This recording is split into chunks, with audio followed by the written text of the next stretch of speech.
Welcome back to our Bubble tutorial mini-series where we're looking at how to build a video conferencing app with no code, and we're combining the awesome power of the Bubble no-code web app development platform with the Whereby embedded API, Whereby providing the video conferencing and Bubble being our website, web app builder. Yeah, you get a picture. So this video is going to be about basically making this app more usable for users. We've got the essential features in terms of video conferencing in, but we're still missing many key features if you actually wanted to roll this out and make it useful for other people, and not just useful but secure. So first thing I'm going to focus on is security. But before I do that, if you are learning Bubble and you like videos like this and you want to find more videos, then click the link in the description because we've got hundreds of Bubble tutorial videos exclusive to our members over on our website planetnocode.com.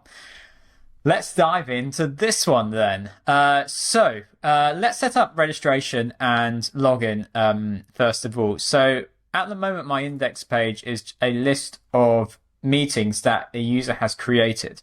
But I actually want to make that, say, a dashboard page. And so I need to swap my index page. So I'm going to create a new page. I'll just call it home. And what that allows me to do is go edit, make this the new index page. And then the old index page here, I'm going to rename that to dashboard. Okay, so by renaming it there, I'm changing the slug, the part of the URL that identifies the page, and it renames it in my page list of pages here. So now on my index page, let's change this to align to parent, and let's set it up. I do like a F2 contrast. I'm going to add in a group. I'm going to have one of those nice, neat, minimalist login registration forms in the center of my page. So let's put this in the center. Let's give it a max width of, say, 500. In width, just get that down to 0. Then background white. Give it a nice, say, 8-pixel radius on the border, and then 24 padding tends to look good with something like this. Let's add in a header. I'm just using the presets. You can obviously make a Bubble app look pretty much however you like. But let's start with registration. And so what do I need to register? Well, I need to have a series of inputs. So I'm only going to do the essentials here. I mean, you can register your user and have them fill in a lot more details about themselves, but essentially you just need email address and password. So we'll make this one your email. Again, notice how Bubble automatically renames the element for you. The type of content is going to be email. That way Bubble can check to see whether someone has indeed typed in an email address. I'm going to copy and paste that, change this to password, and then say that this is password. And then lastly, I need a button.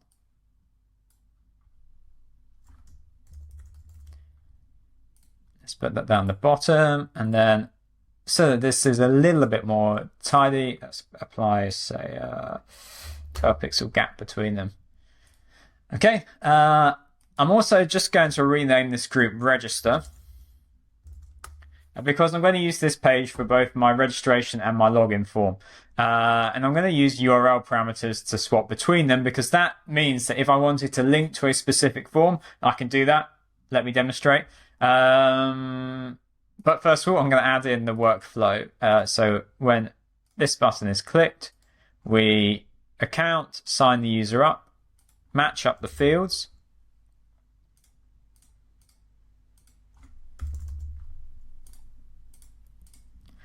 And then I'm actually going to rename these manually. Now, as soon as I rename these manually, Bubble won't change it if I update the placeholder. And I'm renaming it manually, and I'm putting an R in there because this page is going to have two sets of email fields. It's got a registration, it's got a login email. Okay, R for registration. Now, at the moment, this will register a user fine, but I want to go to a page and I want to then send the user to a dashboard. Okay, simple as that. Let's now build the login form. So I'm just going to copy this and paste, hide the register one, call this login,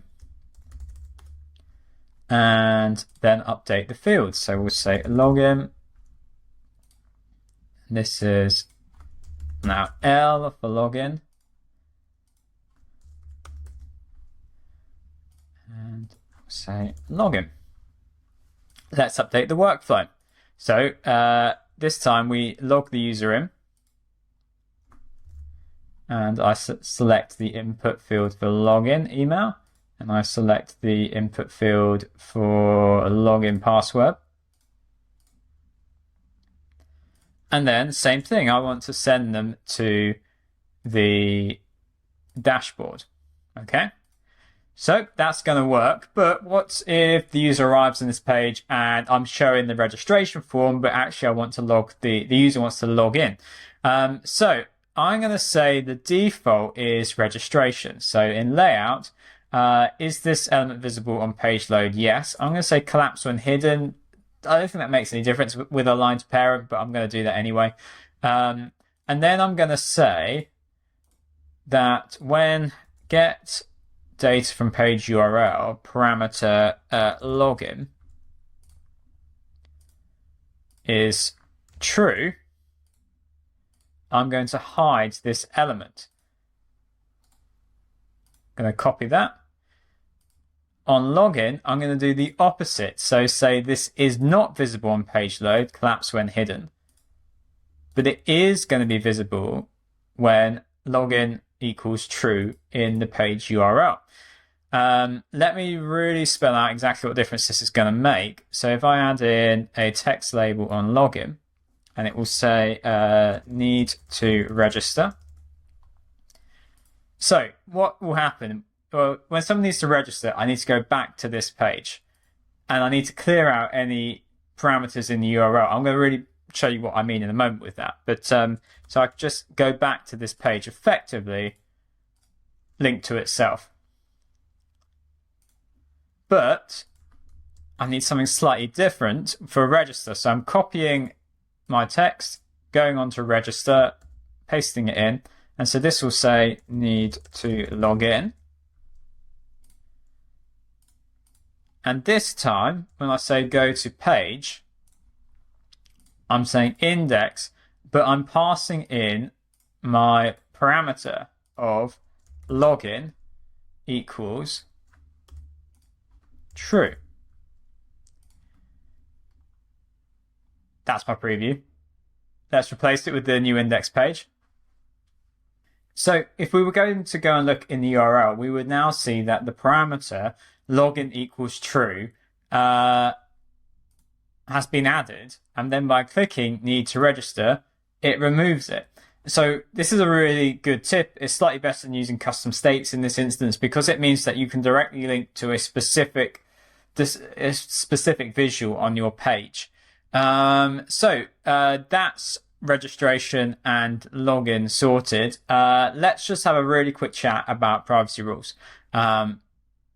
So in data privacy, let's start with user, as I think it's perhaps the most simple, which is you probably don't want, at least for this app, any fields checked down here, because that effectively means that that data is public.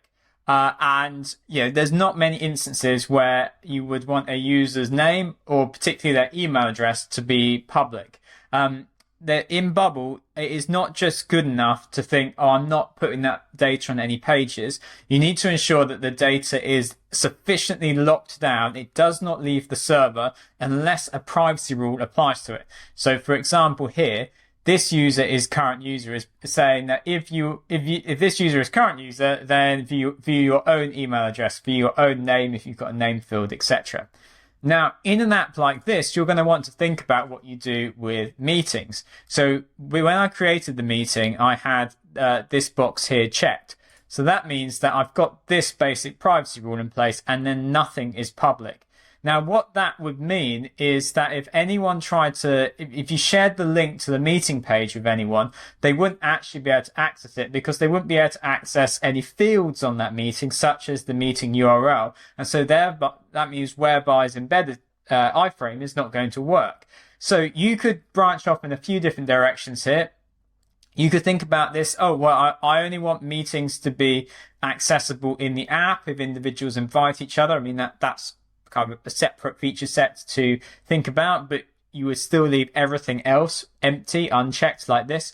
Or you might consider that actually I would like my users to be able to just send the link to anyone, and as long as they arrive on the right URL, there's no other additional security, just the URL, then you want to provide the basic details. So you could decide to check URL.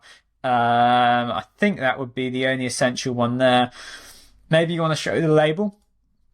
But privacy rules, please don't skip over them. Please make sure, please test with different users if you've got different roles in your app.